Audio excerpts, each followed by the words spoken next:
மூவேந்தர்கள் ஆண்ட பண்டைய தமிழர்கள் வாழ்ந்த ஊரில் பல இடங்களில் நேரு வீதி, காந்தி வீதி, பெரியார் தெரு, அம்பேத்கர் தெரு என்று தமிழ்நாட்டிற்கு தமிழர் அல்லாத தமிழர்களை அவமானப்படுத்திய சிலரை தமிழர்களின் தலைவர்கள் இவர்கள்தான் என்று முன் நிறுத்துவதும் அவர்களின் பெயர்களை பல இடத்திற்கு வைப்பதும் எதற்கு?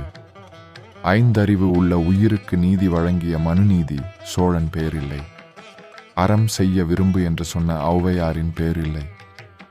தவறான நீதி வழங்கியதற்காக தன்னுடைய உயிரை மாய்த்து கொண்ட பாண்டிய மன்னரின் பேரில்லை. நெற்றிக் கண்ணை காட்டிய போதும் குற்றம் குற்றமே என்று சொன்ன நக்கீரனின் பேரில்லை. நமது முப்பாட்டன் சிவபெருமானின் பேரில்லை. பல தூரதேசத்து அரக்கர்களை வதம் செய்த முருகப்பெருமானின் பேரில்லை. தமிழர்கள் அல்லாதவர்களை தமிழின தலைவர்களாக முன்னிறுத்துவதற்கு இவர்கள் யார்? சிந்தியுங்கள் மக்களே.